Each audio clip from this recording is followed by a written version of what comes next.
Good evening, everyone. It's Wednesday.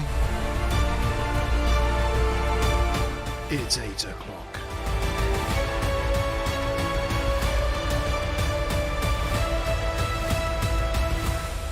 It's the TNG review show.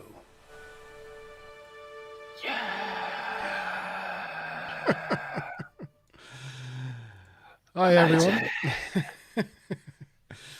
Good evening. Hi. Testing. 1, 2, 3. Who's on the mic? It's just G. It's just G. Yes. It's us. We're back. It's Wednesday. It's 8 o'clock. It's the Next Generation review show with myself, Monteban, my co-host, Mazin with Bob, and the G-Star. Good evening to you both. Evening. And good evening to chat. We've got Mickey. He's joined us already, straight in there. And my lovely Wrench Smiler. So good evening to you guys. Yes, here we are again. These weeks come flying around, don't they? They just, it's a relentless pace of the old week. I'm so glad we went to like one episode per episode. Yeah, so am I. Because, yeah. Oh, hello. Sorry, I'm just trying to find my my scoring paddle. Oh, have you got your scoring paddle, G? Are you ready with your paddle? Oh yeah. Score is all set and locked in. Well, locked in already. Well, crumbs. Yeah. I'm organised. It's a 2. No. Yeah. To say this one's been a last-minute note-taking rush is an understatement this week. Yeah, it's been a mad scrabble to get everything done. But we're here, and I have my notes. So, good evening to Joel, who's joined us as well. Good evening, Joel. Maz, you might need to text Karen. Oh, good point. Where's Stu Plum? Yeah, Stu Plum's not. He was watching TNG today. I know he was watching, but yeah. So he's ready. Yeah, ready with his notes. He's running late. Yeah. Maybe something to do with the rain.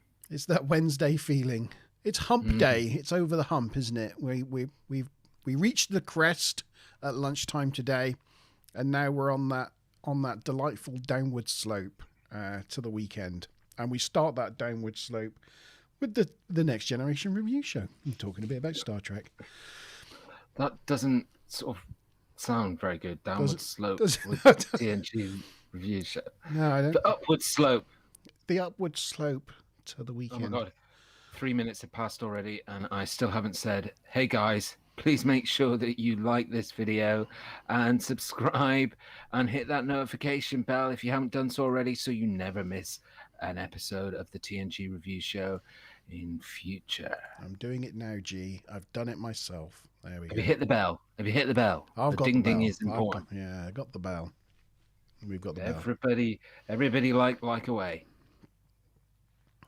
Karen thinks hump day sounds rude. Well, that's just a feature of your mind, Karen, I think, more than anything else. Yes, thank you, G. Good reminding. And a special shout out today. It's a very special day. So our one of the family and friend of the show, Mr. Ludicrous, aka KD Fitness, aka Chris, it's his birthday today. So happy birthday, Chris. If you're watching this back later on because you want to stick some Star Wars references in, then hopefully we can see some happy birthdays in chat for Chris. That would be great. And I'm trying to have a push this afternoon to get KD Fitness up over the 160 subscriber mark. So if any of you are not subscribed to KD Fitness, or you know of any friends and family who might be interested in fitness and watching a buff Marine workout on your YouTubes, please on your YouTubes. On your YouTubes. That sounded worse than Hump Day, didn't it? I want that buffness on my YouTubes. You know what I mean?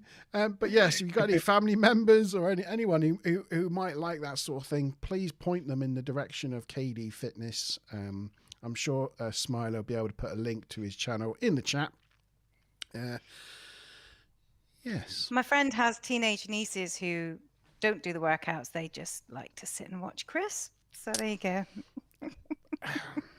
Yeah.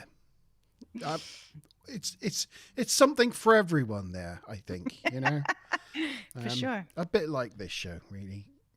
Karen says she subscribed and she's been liking his videos, though she feels exhausted just watching him. Yeah. Yeah. Or if you've got any second accounts, you know, and you want to subscribe to him twice, just do it, you know. You just want that extra Chris in your life. Get on in there and subscribe to his channel. If we can make it go up this evening during this evening stream, that would be great. And he'd be very happy. So yes, happy birthday, Chris. And we'll hopefully talk to him later on. Okay, so that's that point of interest. How's your week been, guys? Maz? Maz is meh. Yeah, I've been super busy with editing. Yes. Endlessly editing. It's Next G Stars Vault. Which I had to refilm. I've been trying to do a Minecraft video for the Monteban channel. The next video is a Minecraft video, and I've been working on it for like 2 weeks. And it's just taken me forever. Well, it didn't help that I shot it once and really didn't like it, so then had to reshoot it again. So, crumbs. And I'd already started editing it before I sort of decided that I didn't really like it at all. So yeah, I had to start from the drawing board. On the bright side, really cool video coming soon to the Monteban Live and another G-Star Vaults, which is always good news. Hopefully by lunchtime tomorrow. I really liked your last one on the Bigfoots. I wasn't convinced, but there you go. It was good. I liked it. Yes, so thank you, Karen, for subscribing to Chris. That's great. She gets exhausted. I think she already was, but was she? never mind. Oh. Let's see. Has it gone up at all? I'm going to keep watching it. Nice share, Smiler. Oh, no, it hasn't gone up yet. But fingers crossed we can make it go up by a few during the night. Oh, and hi, Stuplum. Nice to see you come on there as well as Joe. So, yes, hi, everyone. We've got all the regulars on, so we're going to have some good answers this evening. How many questions have we got tonight, G? We have what is now feeling like the standard 5. So we have 2 lieutenant commander questions, 2 commander questions, and 1 captain, as always. On top of the TNG points, I've decided to add a new dimension to the quizzes and the prizes. So it changes every week. I know. It's exciting. It keeps you on the edge of your seat. Keeps us on our toes. So basically, what I've decided is that if you get, like, for example, a lieutenant commander question correct, then you've become and been promoted to lieutenant commander. So if we refer to you, we have to then say, so for example, if it was Mickey Early, we have to say Lieutenant Commander Early.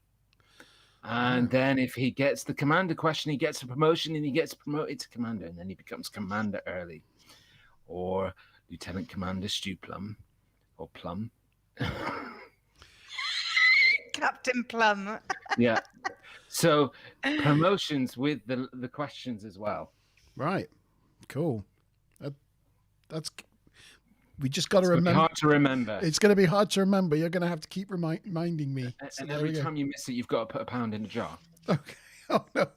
Oh no. I'm going to be broke. That's very good. All right. Well, thanks for that. And we didn't have chance to chat offline. But my first question is before the opening titles. Is it? Well, I hope I don't give it away, but you never know. Probably will. So this week we are discussing Unnatural Selection. It's another season 2 episode. We're making our way through season 2 of TNG. And this is a Dr. Pulaski episode. G's favourite. So, Deep joy for G. Deep joy. For Well, G. it is one of my favorite episodes with her in it because she almost dies. So.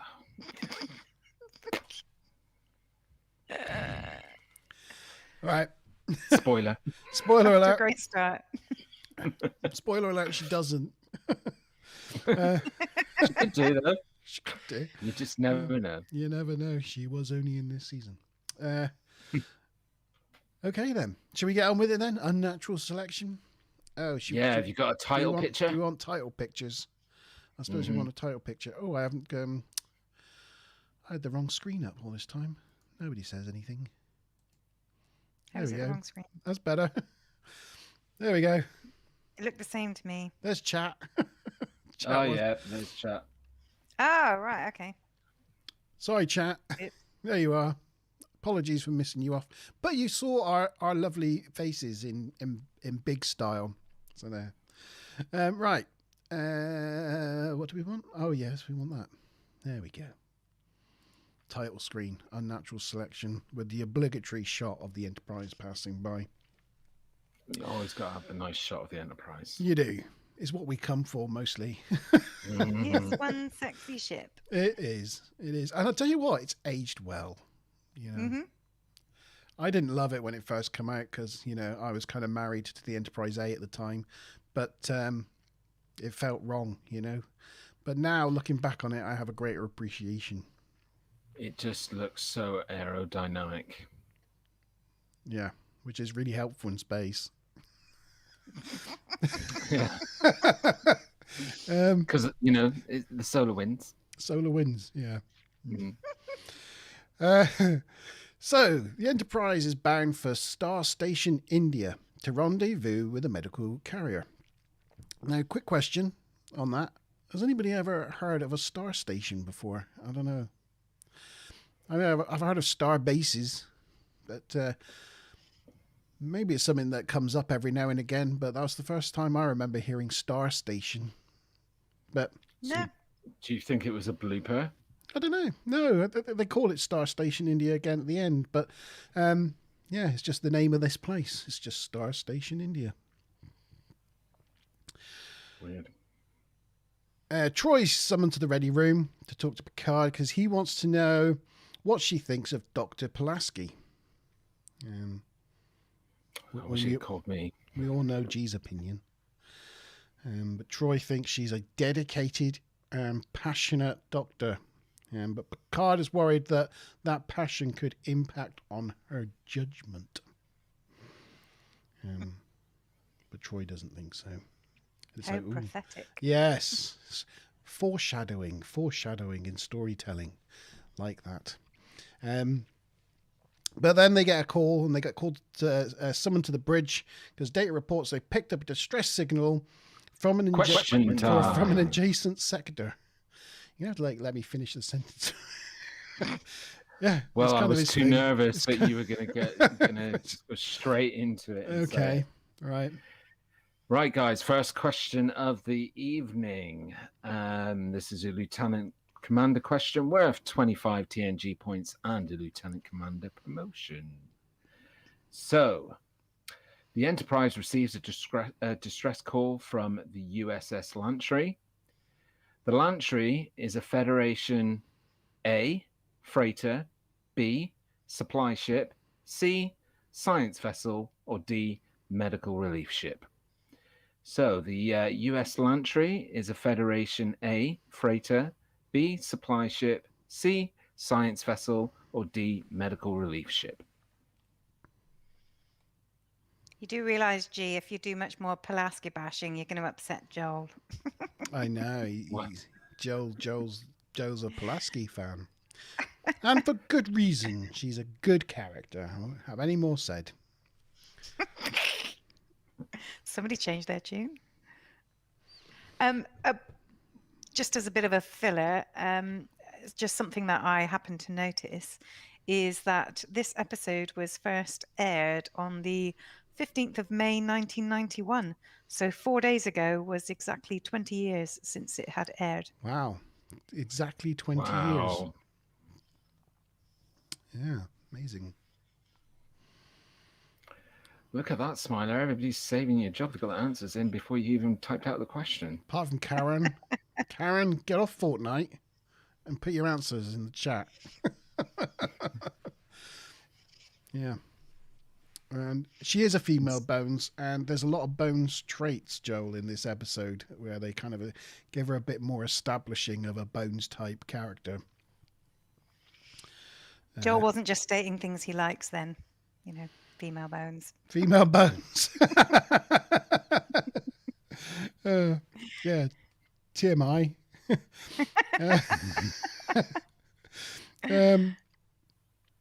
They find the transmissions coming from a USS Lantry, a Federation supply ship. So it's a good job you cut me off at that point there, G. Yeah, you came out with the answer before Karen got a chance to put her answer in. Well, you snooze, you lose. That's a good point. But there was definitely a running theme there with the bees. So Lieutenant Commander Early's got 25 points, Lieutenant Commander Plum's got 25 points, and Lieutenant Commander Tatham has 25 TNG points. Everyone got it right. Mickey's going for extra points. Why is that? He said for extra points, it's a class 6, I believe. Oh my gosh. He's gone from what is correct. This program about which they speak to being the expert. You know what? That is absolute class, Mickey, because I was going to originally have my captain question as going back to the first question and saying, okay, it was a supply ship, but what class of supply ship was it? And I'm glad it's not my captain question now. Well done, though, Mickey. Very well done. Good. He takes his job seriously, doesn't he? Look at him. Yeah, so it's a supply ship. They report that. What am I writing? What are they doing? There's a distress signal. Yeah. They report they are dying. That's what it is, dying. I don't know what I thought that word was, but they report they are dying and they can't hold out any longer, and then the comms fall silent. Just sort of semi-static. And you think, uh-oh, bad things have happened on that ship. And we cut to the intro credits. So Act 1. The Enterprise sets off to intercept the Lantry, and as they approach, they hail it, but they get no response. So Worf reckons that we must board her. Oh, Stu Plum's just pointed out it's 30 years, not 20 years. Sorry. I used to be good at math, apparently, but not so much anymore. No. Apologies. Yeah, good spot. Good spot, Stu Plum. Yeah, well done. Yeah, it's 30 years. Yeah. It's just time has passed so much more than I thought. We just wish it was 20. Yeah. 30 doesn't sound right, does it? Well, my God, 20 sounded bad enough, you know. Thanks. I was happy with the mistake, to be fair. Yeah. Wow. When it came out, Chris would have been 4. Yeah. Cray. Anyway, Worf says they want to board her, which is probably not a good idea. So Riker suggests the override code to gain access to the computer, and so they could view the bridge. So Picard goes off to his ready room and does that. I think the last time we saw the override code was Star Trek II: The Wrath of Khan. That's how they control the Reliance shields. So they gain access to the view screen of the bridge, and when they activate it, they see the bridge crew are all dead old men sat at their posts. And Riker says it looks like they had a battle with time, and Worf interjects, and lost. So Dr. Pulaski reports that scans say they died of natural causes. Ain't nothing natural about that, my love. Yes, that's what Picard comes back with. So in the observation lounge, they play back the captain's logs, and the logs confirmed that they all grew old and died, and were unable to identify the reasons why. Question time. Oh my. Ready? This is the next Lieutenant Commander question, worth 25 TNG points. And for Karen, if you're still with us, opportunity for you to get a promotion to Lieutenant Commander. Along with Lieutenant Commander Mickey and Lieutenant Commander Joel and Lieutenant Commander Stu Plum. And yeah. Yeah. See, I'm with it. Oh, I'll tell you what I'm not everybody with. The pictures. There's Pulaski on the bridge. And you can see the bridge and the dead people in the background there. Sorry, carry on. Okay. So, Lieutenant Commander question. When the Enterprise crew listens to the last captain's logs from the Lantry, how many people does he state are left on the ship? A, 5, B, 6, C, 7, D, 9. So when the Enterprise crew listen to the last captain's log from the Lantry, how many people does he state are left on the ship? A, 5, B, 6, C, 7, D, 9.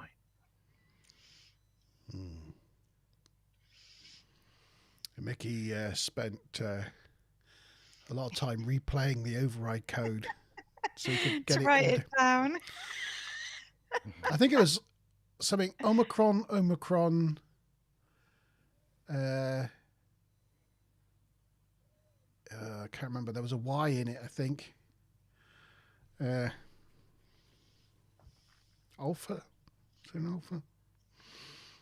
I remember. Do you want to carry on with the narrative for a minute? See if Karen makes a punt at an answer. I think we might have lost Karen to Fortnite. Fair enough. Well, maybe she's over on Chris's YouTube. Okay, so Mickey, what was the override code then? Give it Might to take us. him a while you spent all that time researching it, so I think it started like Omicron. I think was the first two things. But yes, so yes, we've got 2 B's and a D so far. I'll let Karen. Maybe she will come back to us. So yeah, we'll just give it a little bit longer. Yeah. So in the they're playing the logs back to confirm that they all grew old and died. I don't know why. Riker confirmed that the captain Talaka was indeed his age. And Dr. Pulaski says the only medical blip in the entire ship was the first officer was treated for the Lusian flu at the Darwin research station on the planet Gagarin 4. I guess it's named after Yuri Gagarin. Correct. Russian. Stealing my factoid. I was going to say astronaut, but of course it would be a cosmonaut. Cosmonaut. Also correct. Yes. Sorry about that. I didn't. No, I'm only joking. Omicron, Alpha Yellow, Daystar 27. That was good. Yes, thank you, Mickey.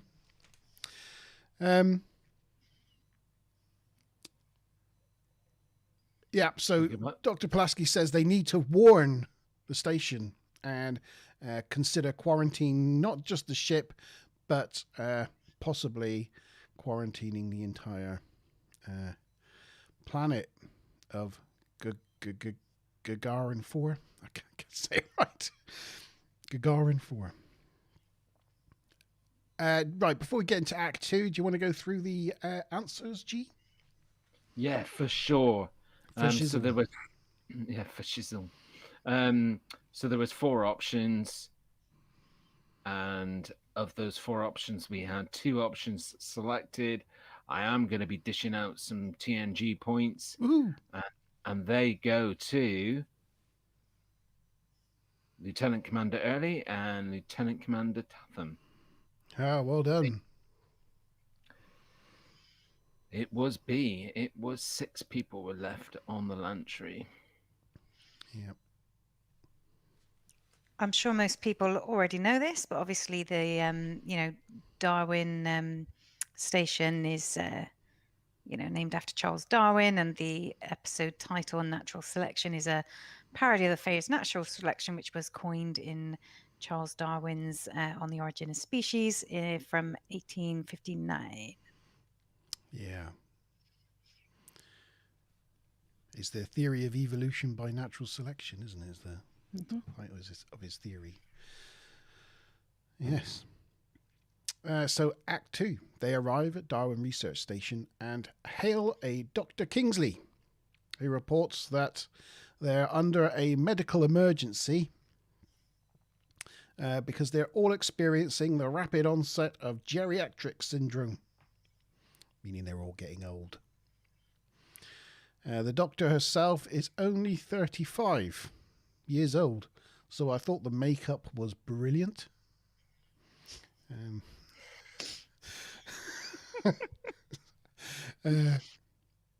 But she was really happy to be working with Dr. Pulaski, who she's been following her work, and says, "Oh, the Dr. Pulaski, the author of Linear Models of Viral Propagation."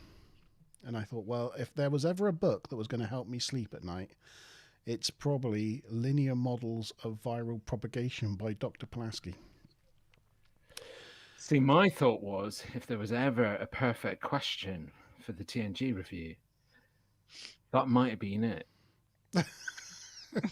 So, because of that, I bypassed it.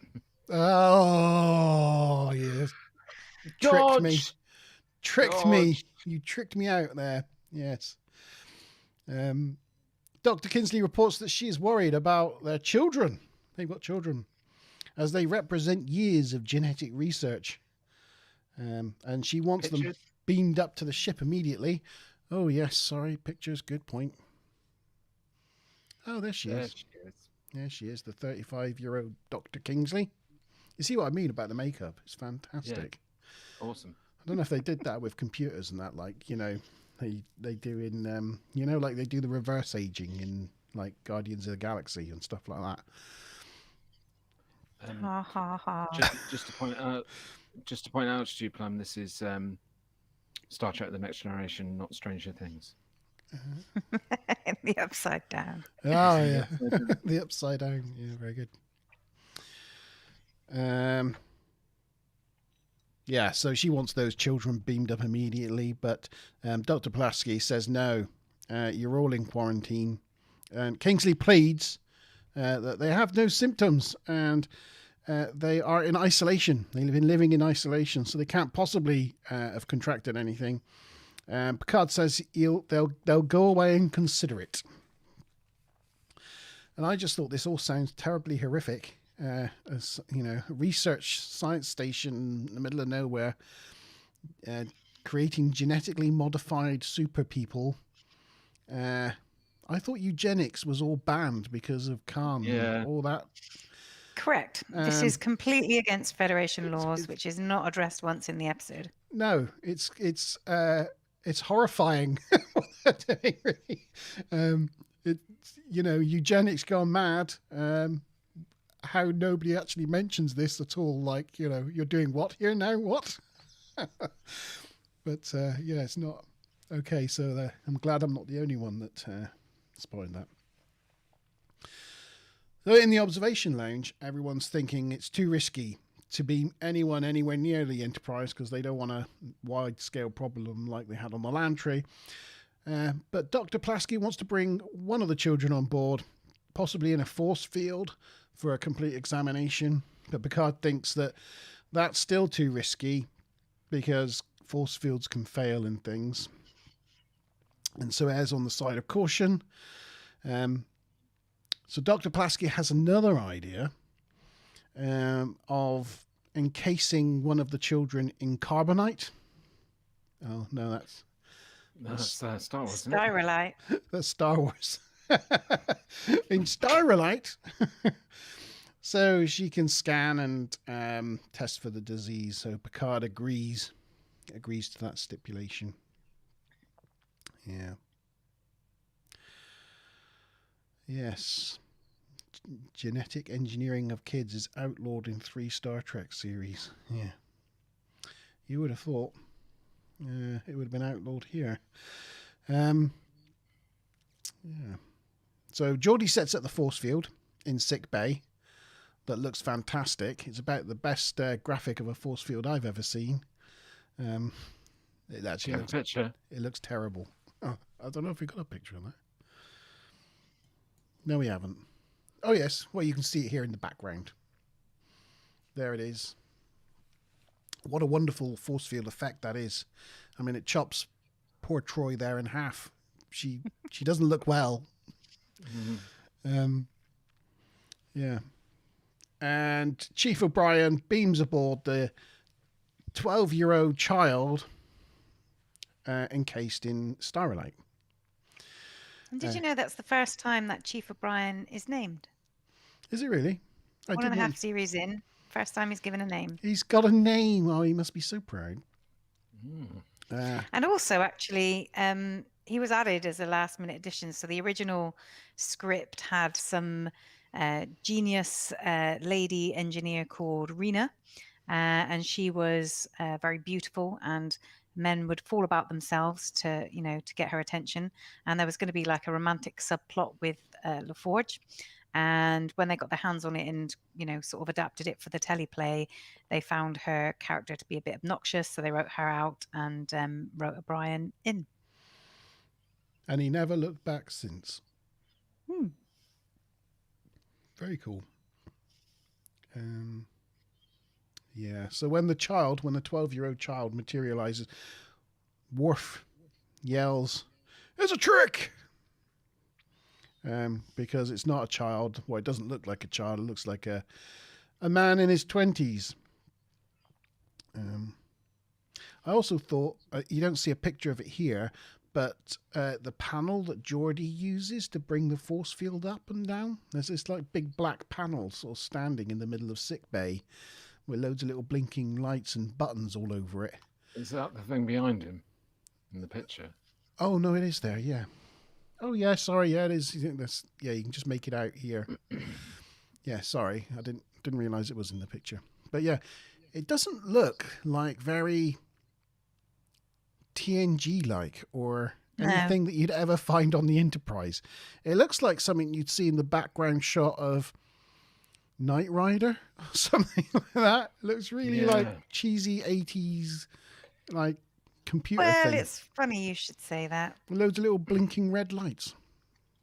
So perhaps it was then, because the set of Darwin Station is actually recycled from the episode Knight Rider, Night of the Drones. So perhaps they reused some other pieces of, prop as they were reusing that whole set. I did not know that. You've got a hell of an eye for this kind of detail, though. I did not know that. That's interesting, because I know there was another episode, wasn't there, in the first season where they were on a research station that you reused Knight Rider props. Yeah, and I just wondered if it was one of those left over from season 1. Yeah, I definitely understand where you get it from, because like it looks. The lorry or van that Knight Rider used to go in and all the equipment they had in there, it looks very similar to something. But you would have thought in the 24th century that they would have Alexa by now and wouldn't need panels. Well, you would have thought. I mean, they do. They have the computer which reads their mind on a regular basis and makes things happen without asking it to do it. So yeah, I don't know. I will just take a little quick side note. I've been watching videos, because me and my YouTube addiction. I've been watching YouTube videos from a YouTube channel called Knight Rider Historians. And in a couple of their latest videos, they found the Knight Rider truck, the flag semi truck, like abandoned in a farmer's field. They actually managed to track it down, and they bought it off the farmer and have brought it back to their house. Now they're trying to restore it. Nice. Very cool. Yeah. It was painted blue, and it was like all rusty. It was like, full of mice and stuff, But they've now got the flag truck. They're very happy with themselves. So, I can imagine. yes, Knight Rider historians. So, yeah. Yes. So, yes, it materializes. Worf gets annoyed, blah, blah, blah. And Troy reports that the child is telepathic. The man-child. And Dr. Pulaski marvels at the potential. This is potentially the next step in human evolution. And Picard's like, well, Dr. Kingsley's version of human evolution, at least. Yeah, I mean, it's been genetically enhanced. It's not evolution, is it? No, it's not, is it? It's not nothing to do with evolution. It's, No. yeah. There you go. Act 3. Dr. Pulaski reports he's in better health than most of the crew, and it may not even be possible for him to contract the disease. She wants to release him immediately from the styrolite to run more tests, because she can't do any more tests whilst he's in it. But annoyingly for her, Picard's like, but what if you're wrong? We don't want another land tree here. But Dr. P replies that she knows she's right. I mean, it's not like they're risking 26 lives here. They're risking like 2,000 lives. Yeah. Yeah. I know I'm right. But I know I'm right. Yeah. Yeah, you've missed it, Karen. Okay. Unfortunately, you've missed the first two questions. You can always catch up, though. Oh, go on then. Yeah. If you give us your answers for the first two questions, then, and our questionnaire extraordinaire will mark your answers. Yeah, you go for it.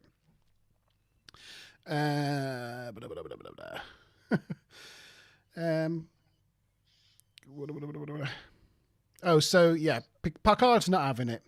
And she said, "What about if we use containment fields?" But Picard points out, as he did earlier, that they fail. So Dr. Pulaski still thinks the risk's going to be minimum. So Picard challenges her that if you can demonstrate there's no risk to the crew whatsoever, then he'll agree to her conditions. Then tells Dr. P that he's not one to discourage input, but he would appreciate it if she would let him finish a sentence once in a while. And so, like, Dr. Pulaski's like, all right, yeah. She has a look on her face afterwards, which is like, oh, crap, I've messed up here. Yeah, she does. She might have pushed him a little too far. Yeah. So she actually goes and moans to Troy about Picard whilst they're walking in the corridor. And she thinks he's not seeing the human side of the equation. I think he is seeing the human side of the equation, about 2,000 human side of the equation. That's what he's seeing. But there you go. Troy thinks they're both like two peas in a pod. They're very much the same, which is why they're sort of butting heads. Yeah, how is it she puts it? They both have very well-established personalities. Right. Yes, well-established personalities. Yeah, which was very tactful. She was very, very diplomatic. Yeah. One of the things which I found, a little bit interesting, but is it's just the way he put it. Picard was saying he wanted positive proof that they are absolutely harmless, Yeah. which is actually really difficult because that's kind of proving a negative, which scientifically is really hard to do. Yeah. So yeah, he was kind of setting her a little bit of an impossible task in a way, in some respects. He's just trying to shut her up. Yeah. Yeah. Don't blame him. So how did Karen do then on her answers? I'll tell you in a minute. When we come to the next question time. Oh, okay. Right. Okay. Pulaski talks to Kingsley, who's still and tells her it's still too risky. But the doctor says all the tests are negative and they are harmless, so she doesn't understand why Pulaski won't allow them to come up. So Dr. Pulaski goes and sees Geordie in engineering to see if he has any ideas, because he's a bright chap. How to release the boy into a contained environment. And he suggests, in the end, a shuttlecraft is the only real non-risk way of doing it. So Pulaski takes the idea. Man. Yeah, he takes the idea to Picard in his ready room, and he tries to tell her that because she wants to go, in the shuttlecraft with the boy, and so Picard tries to tell her about her responsibilities to the ship, but she cuts him off, and he tries to tell her about like guidelines she should be following, but she cuts him off.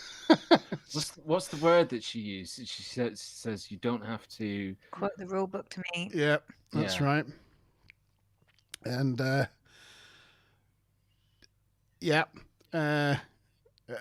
so he turns around and goes, approved. She's about to argue with him. Yes, but Captain, I really think we should. And she sort of carries on. Yeah, she carries on. She doesn't realise her brain won't comprehend the fact that he's just agreed to her terms.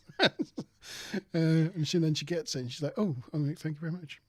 And, Did you just say approved? Yeah. And he says, "Yeah, I recognise the fact that you're going out of your way to satisfy the conditions I laid down." He is a reasonable man, despite what she thinks. He is, and she leaves, and Picard sat in his ready room looking rather concerned. She takes data on the shuttle, which is a good idea. The shuttle's called Question Time. Oh. Okay, so this is the first commander question. What's the shuttle called?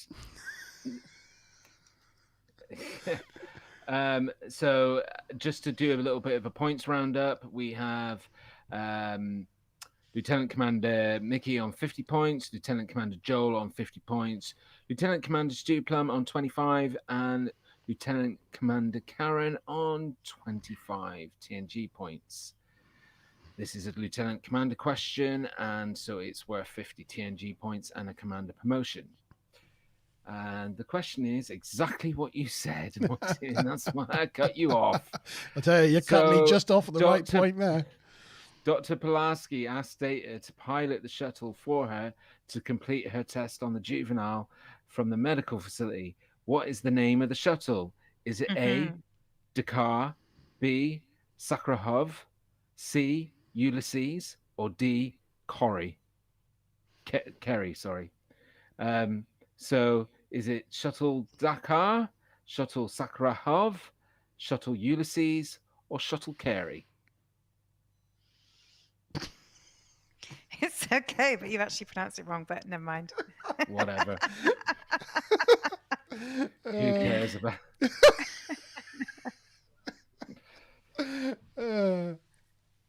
It's fine. It's fine. There's a couple of things that I missed saying. So just earlier, when they put the quarantine notice up on the original vessel where everybody died. Well, that line, what was it that it was delivered? Initiate the quarantine transmitters on the land tree and activate her marker beacons. It is a bit of a mouthful. Even I stumbled over it, but apparently it took 20 takes for Riker to say that, and with each failed take, he was alternating between like swearing and laughing, but it took a lot of. He just couldn't get it out, and Brilliant. It is a bit of a mouthful. And the other thing I was going to say was, it's just crazy. Like she's saying, I need him to be animate in order to study him more. But then she says somebody has to breathe the same air that he breathes, and it's like, why? I mean, obviously we're in a pandemic right now, and things like, breathing apparatus and not ventilators, but, protective gear is commonplace in this day and age, let alone what they must have in 400 years' time. So why would she insist on breathing the same air as someone who may well be carrying a deadly virus? Seems very strange. Yeah, it does. And it flies in the face of a number of other episodes where they've had to deal with contagious things.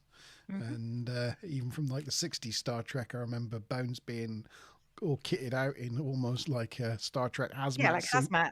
Yeah, exactly. You know. It looks like Picard does need to quote the rule book. It does, yeah. It looks like G-Star's going to have to start coming up with some harder questions. Yeah. How have they done then? How have our... Well, here's the thing. It's a trick question.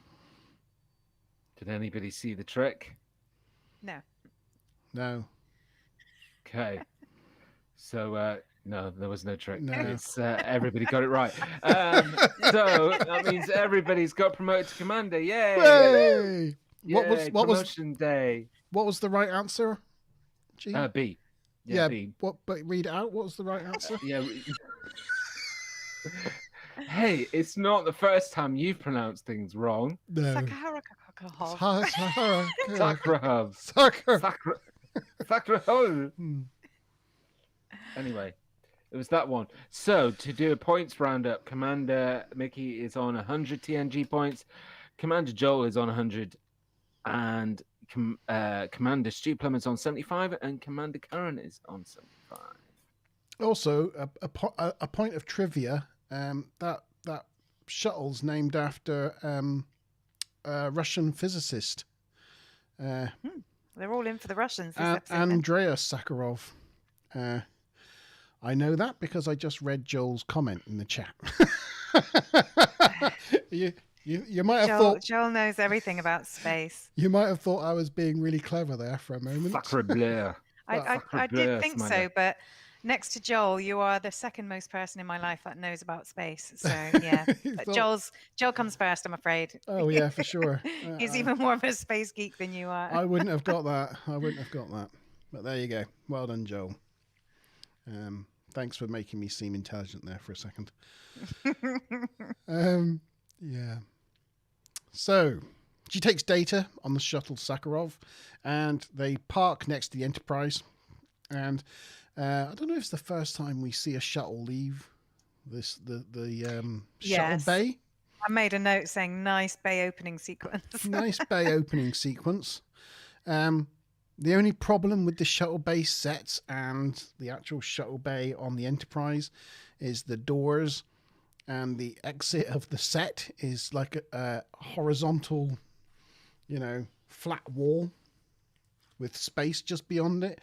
And then when you get to see the outside, you see that the it's actually inset into the neck of the Enterprise that's on almost like a 45-degree angle, and the deck of the shuttle bay should come out where the walls are sloped down to meet it, so it doesn't quite the aesthetic doesn't quite work really, but good attempt, I feel. Anyway, it's good to see that. Was there a picture of her in the shuttle? Yes. Yeah. So they've gone out, parked next to the Enterprise, and they're in the shuttlecraft with Data. I only just clocked Mickey's comment when I take it was in response to the whole, she was saying somebody has to breathe the same air as him. He said, Dr. P, what a drama queen. Well, it's quite funny. Yeah. You're getting in with the Pulaski bashing. Oh. You'll be on Joel's blacklist as well. Yeah, we're all on Joe's black. Not me anymore though, because I think she's fantastic. I haven't said a word, to be fair. Oh yeah, she's great as a doctor. This episode has just proven it. I can't afford to be on Joel's blacklist. I work with him. Yeah. Where was I? Oh yes, Sakharov partners. Yeah. They beam the child into the shuttle, and Dr. Pulaski moves the styrolite. And she finds that Troy was right. He is indeed telepathic and starts communicating, as we can see there, mind to mind. My mind to your mind, my thoughts to your thoughts, and all that. And after 18 minutes, Data declares, after scanning her, that all systems are functioning properly. To normal specifications. She tells him that his bedside manner is to be little to be desired. But then, literally 2 seconds later, she gets a massive, great pain in her arm, and as the onset of the disease is arthritic inflammation is the first symptom, and she suffers with it straight away. I'm surprised, like, that in that 2 seconds of Data giving her a full scan and the symptoms coming on, that his scan didn't pick anything up. But there you go. Yeah. So she's like a bit gutted because she, for all her posturing and assurances to Picard that it was all going to be fine, she's made a grave error. So they beam the boy back down into isolation, and she tells him it's not his fault, on Darwin Station. Although it is. And Dr. Pulaski, and she won't make an exception for herself, and she will return to the station as well. So Data pilots the shuttlecraft back. Yeah. Sorry, just Mickey's comments. But the scans Data was doing of Pulaski is nearly as accurate as coronavirus tests. Yeah, that's right. Controversial, but timely. Yeah. Well, you know, Karen wouldn't wear a mask.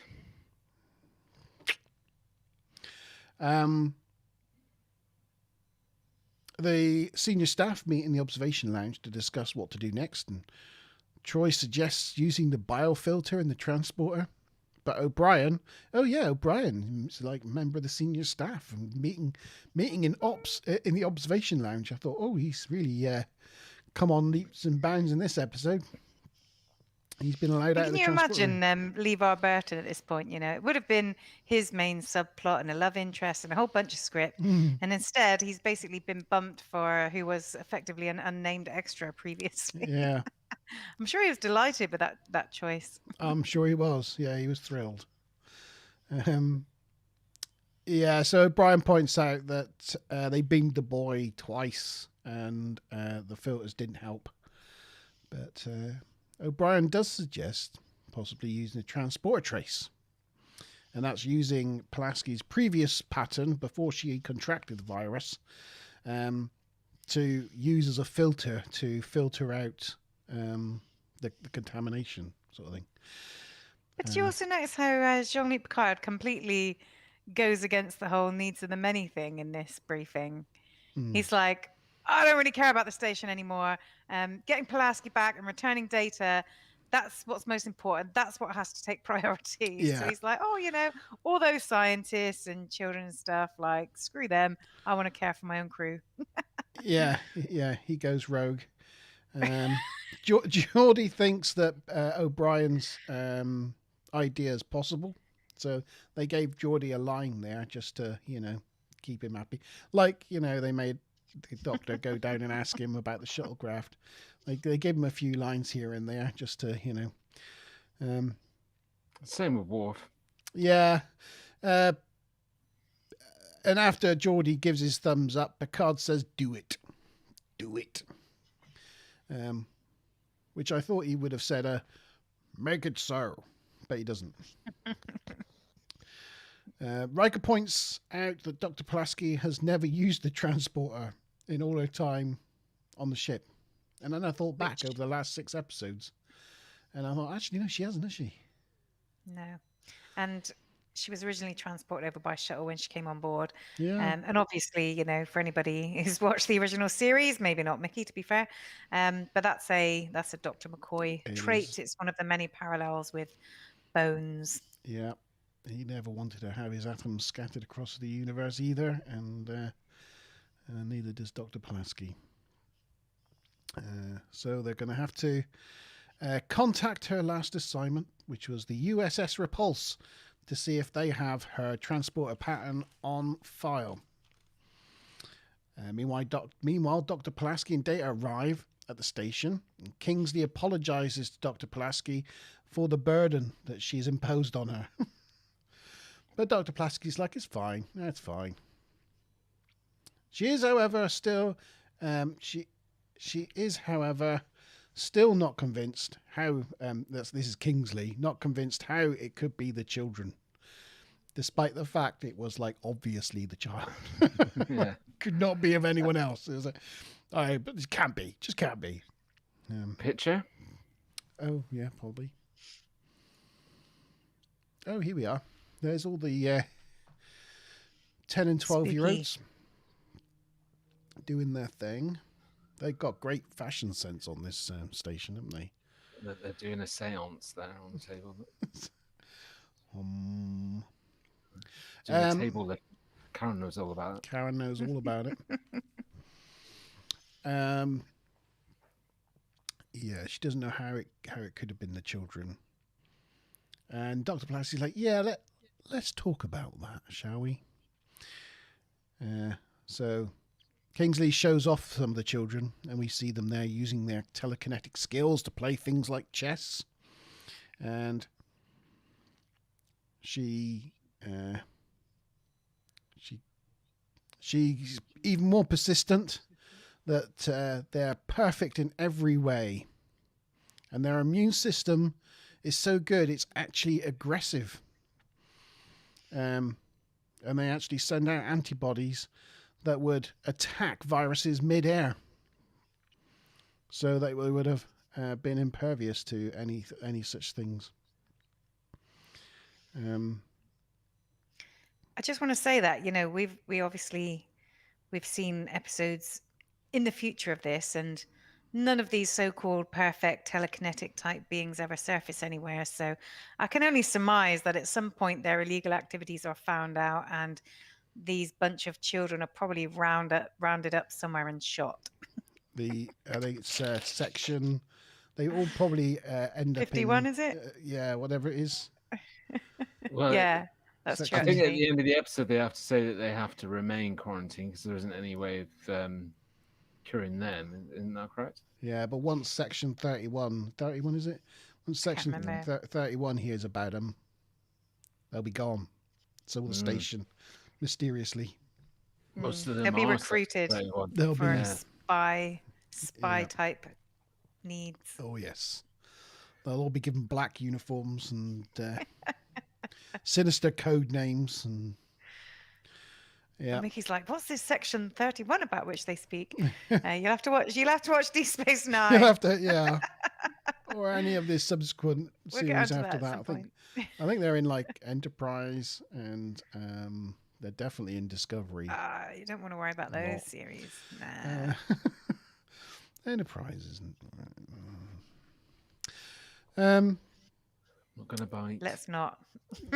No.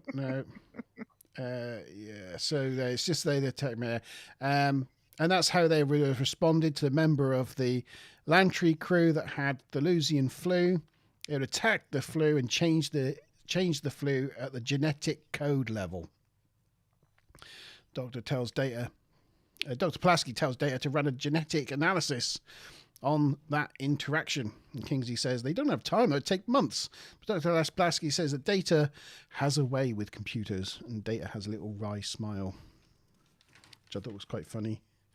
And as they have that conversation, the captain... For android with no emotion, yeah, quite funny. Yeah. As they have that conversation, Captain Taggart of the Repulse walks by. Which is... I don't know if that was in your notes anywhere, but I just happened to notice it. He was the dead guy on the Repulse. You know, the dead captain in the... You mean on the Lantry? Yes, sorry, on the Lantry, yes. Sorry, not... I wrote the Repulse in the... Yeah, sorry.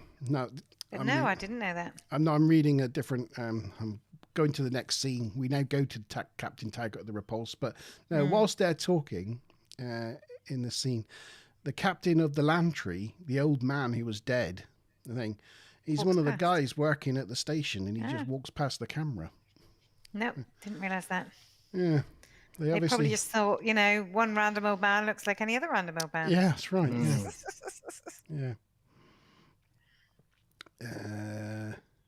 Yes, so Captain Taggart on the Repulse talking to Picard. And he tells them that they've erased Dr. Pulaski's pattern when she left. Question time. Hello. Question time. So this next one is the last commander question. So it's worth 50 TNG points. Not such an easy one, this one, for the ones that were listening extremely carefully. So here we go. The captain of Dr. Pulaski's old ship, I think you said Taggart, tells Picard that she had been an admirer of his career for some time. When Picard hears this, what word does he use to convey his reaction? Is it A, puzzling, B, extraordinary, C, curious, D, unlikely? No blood wine for you tonight, Monteban, by the way? No, I've got Sad none. I times. didn't have a chance to even get myself a drink of anything. So I'm I had just another starting to delivery get a of bit dry. 21 bottles this week. Don't have any go room for- for them, but I got somewhere you can store them. yeah. They might not have- last. You'll have to help me get through some of them on bank holiday weekend. Oh, yes. Make some space. Oh, we'll Just give it a for go. Smiler, I'll go through those answers again. So A, puzzling, B, extraordinary, C, curious, D, unlikely. I don't know for sure on this one, but I could punt it a guess.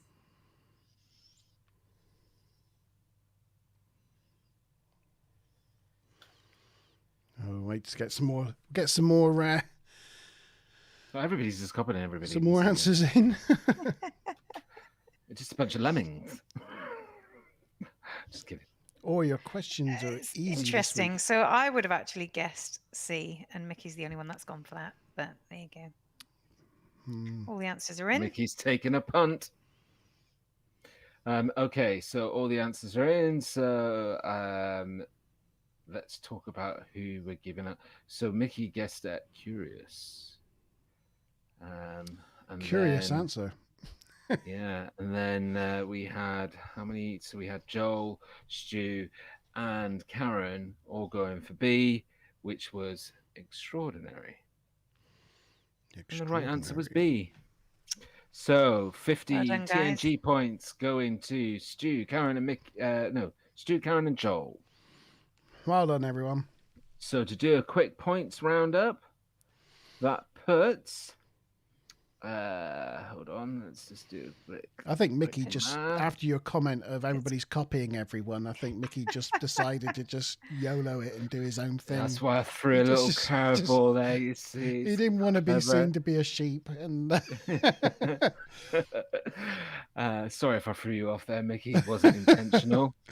Yeah. Put So Commander Tatham in the lead. it does put Commander Tatham in the lead with 150 TNG points. In joint second place is Commander Stu Plum and Commander Inda, and in third place is Mickey with 100 TNG points. But as we all know, You just called him Mickey. he's not a lieutenant. He's a lieutenant commander. Oh, Lieutenant Commander Panja. early. Or is he command? Did he get the last question right? he got demoted because he got it wrong. No. Ensign. What, to a non-ranking? Yeah, to Miles O'Brien. Chief. Um, Chief early. Yeah. Yeah. Okay. No, just kidding. Oh, and Joel's been Just kidding, swatting up Commander for Mickey. a change. Ah. Joel yes. has been swatting. Yeah, All good, right. good. So yeah, just to point out, the next question is going to be the one and only captain question. So it can be anybody's game at this point, because as we all know, only one person can get the captain question right. Yeah, I've lost my place. Where was we? We were talking to Captain Taggart. That was it. And Yep, they he got raced rid the of our pattern. trace data. Yeah.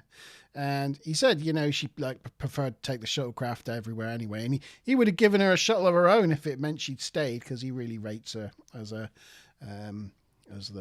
head doctor, and wished she'd stayed. But he said that there's no way he could have convinced her to stay after she found out that there was a post on the Enterprise available, because she'd always been a great admirer of Picard, which came as a bit of surprise to Picard, and said Extraordinary. it was extraordinary. On the station, Data reports that the children's immune system acting against the Thelusian flu is exactly what created the virus that we're seeing. And as it infects the DNA is self-replicating, so it's irreversible. They're all doomed. Plus, once you're infected, you become a carrier and you can pass it on to other people. So they're doomed and isolated in quarantine forever. Well, the children are, but the rest of them are not going to be quarantined for very much longer because they're going to be all dead. So Dr. Pulaski reports back to Picard on the bridge and explains what they found. And Picard suggests, well, maybe we can beam you up. It's like, have you not been watching this episode? Well, I can't suggest that now. Perhaps we could beam you up in the suspended animation stuff. But Dr. Pulaski won't risk infecting anyone else. She won't have it. Picture. Oh, yeah, okay, yeah. Good call. Oh, there she is. She is talking to Doc. There she is on the bridge talking to Picard. Have they got any pictures of her when she starts to age? No, it doesn't really affect Pulaski. No. You guys. No, I'm not saying anything nasty. She's still looking You're good. just asking an innocent question. Just Yeah. asking, yeah. She gives her last medical log. Her last log entry over the comm saying... Did you see her eyes? Yeah, I was reading the whole thing. Yeah, she's clearly reading it off a cue sheet. It was pretty bad. It's when your face even is learn like your that lines. big. You paid more than any other actor on the show, and you can't even learn your lines. No. But you can get away with that sort Sorry, of thing when I said something negative. when your face is like this big. But if your face is like the size of Giant. the television, you can't get away with that sort of thing, can you? You'd think they could have just fed her each line and then just got her to say it rather than her read them out. But It's pretty bad. yeah.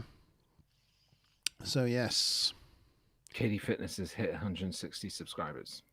Yes! Well done. Well done, everyone, for subscribing. That's great. Hopefully we'll get him a few over 160 before the end of the day. Hopefully that'll make his birthday a little happier one. And she ends her log saying the quarantine must be in place forever. Data beams back aboard, so I guess it's because he doesn't have any DNA on him, it's not affected him. And he says, in leaving, he says goodbye to Dr. Pulaski, and she tells him that for an android, he's in a class by himself. Which kind Stating of, a fact. yeah, he is the only one. basically so- one of a kind, other than more. Yeah. Thanks. It's being disassembled at this point. Mm-hmm. Yeah. Oh no, it was at that point the captain of the Lemtree walks by. Sorry, it was at that. It was at that line. I misread earlier. It was at that one. Picard meets Data from the on the transporter room and asks him and O'Brien that if the virus rewrites the DNA, would gathering DNA of Pulaski's pre-infection, could that be used as a filter to filter out the bad DNA? And O'Brien would need to do some mumbo jumbo. He does the transporter chief lingo of all the things he'd need to do. He'd have to re-energize some things.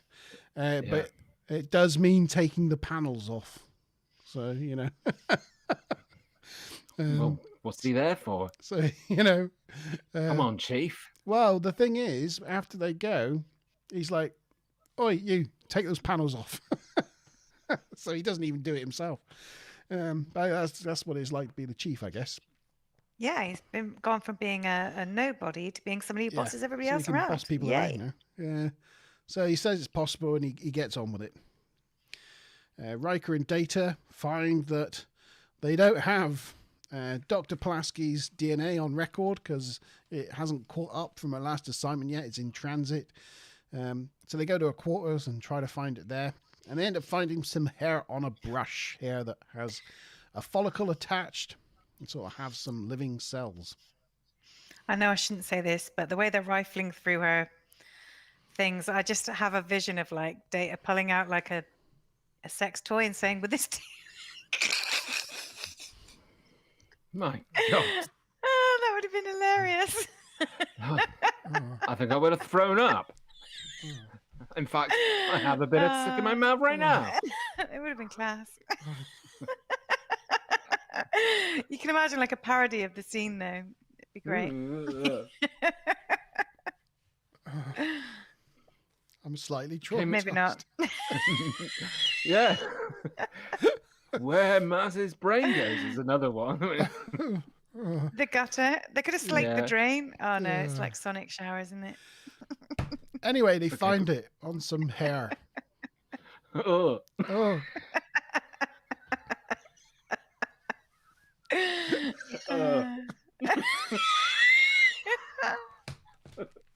Oh, so I'm gonna throw up. Oh. Stop it. Stop it. God. Right. Oh dear. Right. Picard hails Dr. Pulaski and finds she hasn't aged at all. We already made that joke. He explains what they are planning, and Dr.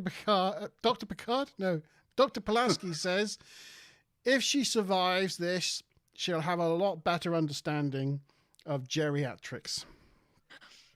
And so in the transporter room, O'Brien informs Picard that this is a one-way deal, that if it doesn't work, they won't be able to rematerialize her back where she started. So Picard offers... There's no downside.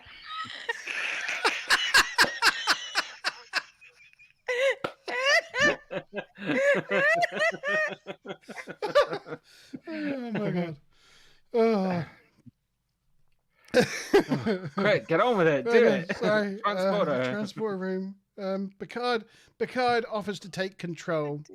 So, he relieves O'Brien of that because he wants the pleasure. He wants the pleasure of doing it himself. I never got on with her anyway. Much to the relief of Chief O'Brien. Dear. So after some beaming on and off, and will she, won't she, and O'Brien pushing a few buttons, Dr. Pulaski materializes on the transporter pad. And she's all better, I think. And at that point, the universe all hails the fountain of youth that is a transporter. Yeah. All we need is a hair from when we're 18 or 20, and basically we There can you go. rematerialize ourselves at a young age Yeah. at any time. Plus, it apparently fixes hairdos. Oh, It's we a got hairdresser as well. There you go. That's There you go. beaming back, all fixed. Brian May. There you go. She gets off the transporter pad and gives Picard a big hug, which is nice. I would have been a little bit reticent to hug somebody that was just carrying a deadly disease like 5 seconds ago. You'd be like 2 meters. I'll be like, Social distancing, Bert. Social distance 2 meters. Where's your mask? I'd be like, oh, I'm going for a shower now. Yeah. And not because of the disease. Picard tells her that if it hadn't worked, then they would have had to have beamed her energy out into outer space, thus scattering her atoms across the galaxy, as she'd always feared. All the scientists are cured. That's all good. And unfortunately, all the children will have to remain in isolation for the rest of their lives. And they go and blow up the Lantry with one photon torpedo, which is probably not a good idea, really. I mean, just one photon torpedo and blowing up a Federation starship for one thing. And two, you've just scattered those dead bodies and viruses all over the place. You would have thought they would have towed it to like a sun or something, or programmed it using their remote onboard computer just to warp into a local supernova or something. But no, they just fire one photon torpedo, blow it to smithereens so it scatters all over the place, and sort of call that a day. And they continue on their way to Star Station India. And that is the episode. Done. Just as a point of interest, they abandoned the Sakharov. Sorry, now I can't say it. The shuttle. But yeah, they abandoned their shuttlecraft because they obviously shuttled down and then beamed back. Yeah. So that's one lost. I missed off one picture there of Pulaski. Oh, everybody's touching her. Wow. That's massive transmission rates going on. That's Geordie trying to get in the episode. So she's having to shake two people's hands at once. At the same time. She's a multitasker, isn't she? Geordie's like, look, I'm here. Look at me. Yeah, bless him. Oh, I'm just not going to look at her the same way. I'm so did. sorry. Just dear. wrong. Apparently, Mickey read that this episode I know. had an Emmy Award for know. hairstyling. That's hilarious. I mean, I remember the Troy wedding episode had an Emmy for hairstyles, but there were some rather interesting and exotic hairstyles in that. Literally, in this one, it's like the worst hairstyles that you could possibly, other than the normal cast. All it is like some old people with white, wiry. I think it was probably Cole Meany that got that award for them.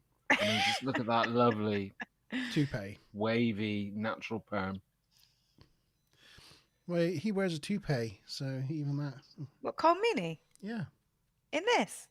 He always has. Never knew that. Yeah, I think so. Never knew that. Yeah. Gosh. Right, so I'll go through the question time. So this is the captain question, worth 100 TNG points. Only one person can win. This question is not going to be a case of how intelligent you are. It's going to be a case of how fast you are. So could I have a thumbs up in chat to let me know that everybody is ready for this question and they have their fingers on the buzzers? Put a thumb in the chat. How do you so do that I thumbs know. Up? Or just put hi. How do you do thumbs up?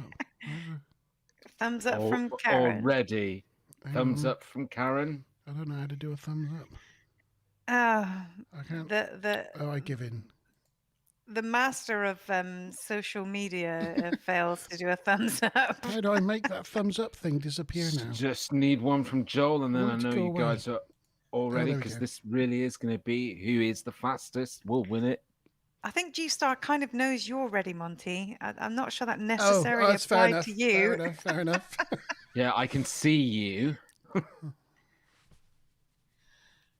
Joel may have gone. We don't know. How can we tell? Oh, no. Well, we've got a majority, so gonna go for it. Okay, so here is your captain question. Only one person going to be promoted to captain. And here we go. What type of flu is it that the first officer of the Lantry had that started all the problems in the first place? Answers, quick. It's an easy one. It's been mentioned twice throughout this evening by Monty. What was the name of the flu? Checks her notes. I don't know how to pronounce it. Karen's putting C. There was no options, Karen.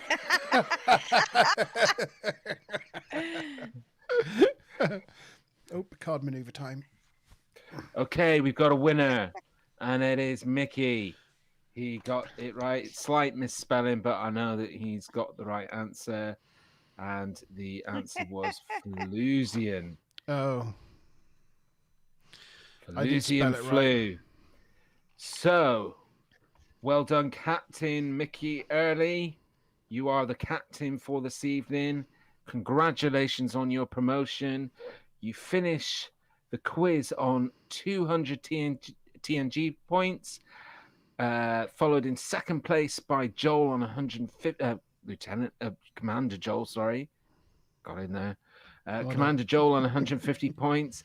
And then we've got Commander Stewplum and Commander Karen on 125 points. Well done, everybody, and well done, Mickey. Round of applause. Yay! Well done.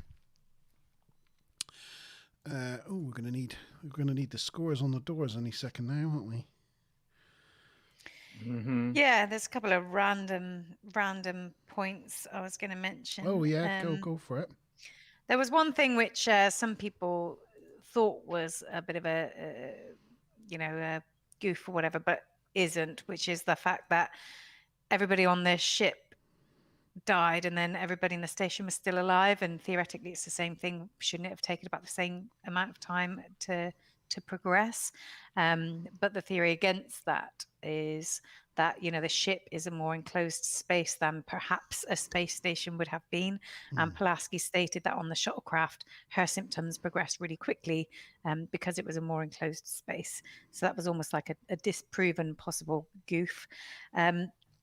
But with regard to the aging of the people, the fact that their hair turns white, I mean, effectively, if your follicles suddenly get aged and are unable to produce pigment, then the hair growth from that point would be white, but your existing hair wouldn't just magically change color. Yeah. So that was a bit of an odd one.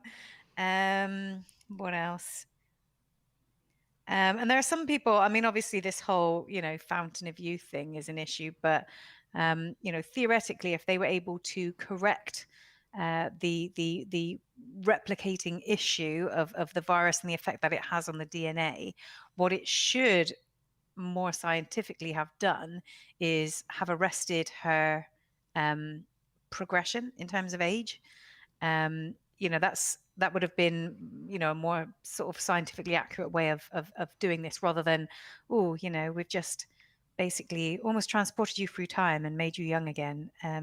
But yeah, that theoretically, if they'd cured it, it should have basically made people stop aging rather than just go back in time. And I think that was about it. Yeah. Very good. Yes, very good. There's another picture, by the way, that I missed. I didn't realise there was another one of the Lantry being destroyed there. It's like it's almost like a Reliant type ship. Wow, yeah. Ish. Yeah. A Class 6. As they're putting on the Pulaski makeup. I think actually there was a picture, possibly at the beginning. Oh, there she is in her loveliness. It's just, again, it's just like they go from a small amount of makeup and then suddenly she's aged apparently about 30 years. And then the next time they check in, she looks exactly the same. It wasn't exactly a very smooth progression. It's not something that Star Trek's really ever been able to do very well. Is the aging of some people. Even in episodes of like Deep Space Nine and Voyager, didn't seem to get any better as we got progressed throughout the 90s and the early 2000s. No, so go so over the top. Yeah. So let's go to stop that and get the scores. On the door. There we go. And so who won that one? That was Mickey. So Mickey's on 2 now for this season. Well done, Mickey, for getting your second one. Means you've caught up with Stewplum. That's £2 in the jar because you didn't call him Captain Mickey twice. Oh gosh, sorry, Captain Mickey. Captain Early. He's always here on time. I'm not. Yeah. I knew I would get that. I'd not get the. It's a shame the Chris is not around for these quizzes now, because I think everybody would love to be able to call him Captain Darling in honor of Blackadder. Blackadder, yeah, brilliant. Captain Darling. Captain Darling. Yes, Captain Darling. Pass me the pen, darling. Yeah. That's right. Yeah. Okay, so scores in chat. What do you think this episode Oof. should get between 0 and 10? Give us your scores. So I get really close to see what I've scored everything else.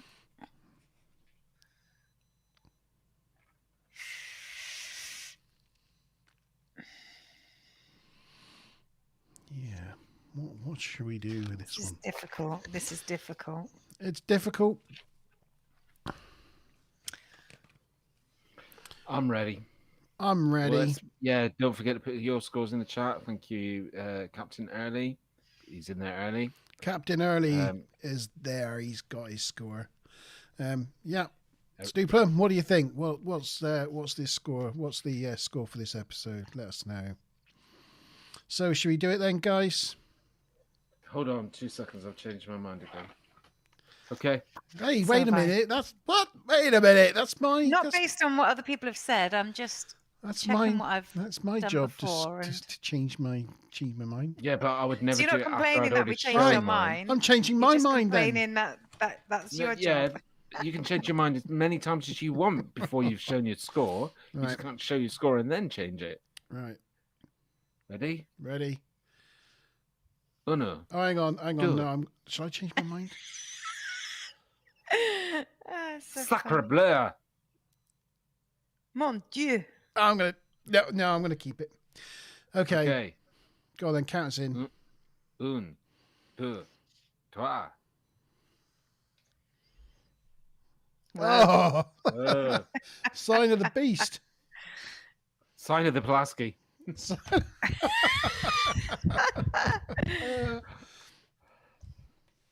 Oh no. Actually, rename the episode to Sign of the Pulaski. That's an average. That's an average for the three of us of 6. Second best. Mm-hmm. That makes it Funny joint that. second best of the season so far, along with Where Silence Has Lease. Thank you for your scores, guys. Yeah, and I'd kind of agree with that. You know, I mean, some dodgy makeup maybe, but you know, there was peril, there was good character development. There was The one nothing like really terrible in terms of sets and things. This was one episode where, you know, I've said in the past that there's certain episodes that I'm just a little bit nostalgic about.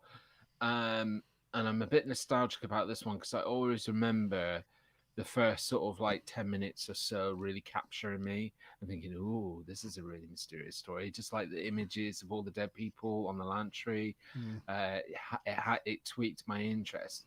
I would say that, you know, over the years watching the episode over and over, it definitely sort of about a third of the way through starts, you know, going a little bit downhill from a storyline point of view. But I just always remember how the beginning, you know, caught me, and so yeah, I'm a bit nostalgic about it. Yeah, for me, anything where I always see another starship and another bridge and imagine another crew, and that always gets me a bit excited. Seeing a shuttlecraft do a shuttlecraft thing, well, you know, I always like that. And because I'm a nerd, I like all the spaceshipy things. and now I've got a whole brand new reason to be nostalgic about the episode, and that's because of Pulaski sex toy. Oh no! We'll I be wasn't thinking even that. pre-laughing about that. I'm laughing at what Mickey's saying. All right. He says he thinks he enjoys the episodes more from actually listening to what they all said, and then trying to say some of the lines back, and then realizing I'm not an actor. Lol. Yeah. It's a good point. I mean, the thing is, you know, we are all watching this from a position of we've watched these many, many, many times. And, you know, to be fair, Mickey, any insight you can give into your perspective as watching it for the first time. In fact, I moved to vote that we ask Mickey to guest on the show. We've obviously had Karen, we've had Joel, and I think having a narrative and a perspective from the point of view of somebody who is Just watched it watching for the first time, Yeah. I think would be absolutely amazing to add to the show. Do you want to come on Yeah. next week, Mickey? It's a good one. Another pound in the jar. Captain Early, would you like to come on to the show next week? Damn it! And you guys can help us decide which charity we're raising money for with all the pounds that Monty's going to be putting in the jar. Is he joking or is he serious No, I'm now? gonna put some money in a jar. I had to put £4 in this evening, so that's £4 donated. Great. Yeah, Mickey, if you'd like to come on next week, yeah. And there's another one. You don't have to show your face. It's you can just talk to us if you want to say. What's wrong with his face? Of course, you've got to show your face. You don't have to. You can It's a live stream. No, yes, you do. you just do this, look. See? Look, I become a talking head. Look. If I've got to show my face, everybody's got to show their face. There you go. Yeah, so yeah, if you'd like to do that, Mickey, please let us Come into know. the studio. Come into the studio. Yes, because next week, I was going to say, next week's a good one because it's a matter of honor. I think that's what it's called. Oh, which is a good sounds episode. like a Klingon one. It's a Klingon episode. Yeah. Yay! Like- Gary will hate it. Yay! Riker I'll give goes you my on like score an now. exchange. Riker goes on an exchange, becomes a first officer on a bird of Oh, prey. that's not too bad. It's a good episode. That's quite a good one.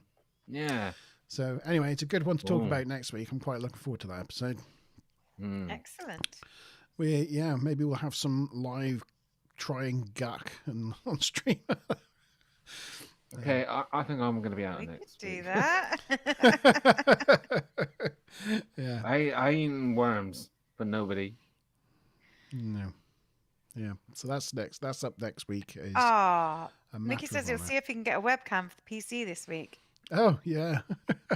You could probably do it off a phone or something. Yeah, you can download apps to your PC that'll connect to your phone. That's what I'm using right now. Yeah, Called you'll I- go off your phone, don't you? Yeah, it's called IV Cam. So save yourself that money, Mickey, Captain Early, and yeah, and yeah, just download IV Cam. Or if You you've are- got an you are- Android phone, there is an Android equivalent. I can't remember. Well, what that's it's for both Android and iOS. Oh, is it? Oh, there you go. Maybe we'll have a little test next Tuesday. Yeah. Yeah. Yeah. So that's some gummy worms. Yes. That would be. Great substitute. Oh, what for GAC? Yeah. Yeah. Nice. If you're on the live stream tomorrow night, Mickey, we'll talk to you off live and get your contact details. We'll talk about it. We'll talk about it. Yeah. Yeah, but I thought, do you know what? This episode, so just back to this episode a little bit, because I haven't given my thing about it. Once again, like a lot of these episodes, this is one that I wasn't particularly looking forward to, because I remembered it being boring. But once again, I was pleasantly surprised and actually quite enjoyed it. And hence why I gave it another one of my sort of standard 6s for the season. Like a number of the others, I was pleasantly surprised. I was entertained and chuckled a couple of times. You know, there was a couple of nice little moments with the little things Picard like answered back at Pulaski, or little things Data did in the background or something. You know, that just added to the episode. You know, like him being good with computers, and he was like, yeah. So just yeah, I enjoyed it. Even with the big glaring obvious problems with genetic engineering and eugenics and the Fountain of Youth transporter trick. Apart from It's all those things. It's interesting though. I think we're finding, certainly with the seasons that we've been covering so far, that the makers of TNG weren't too considerate about kind of scientific accuracy, and in some cases their own kind of fictional standards that they had. Hmm. You know, like, you know, it's obviously fictional about the genetic wars and stuff. So yeah, it's opening an eye opener for sure. Yeah. Good night, Stuplum. Yeah, nice Duplum. Have a nice sleeps. And Joe thinks it's just a great episode because it's a Dr. Pulaski one, which makes it always good to watch. I have to agree with you there, Joe. Her episodes are the best episodes in season 2, I think.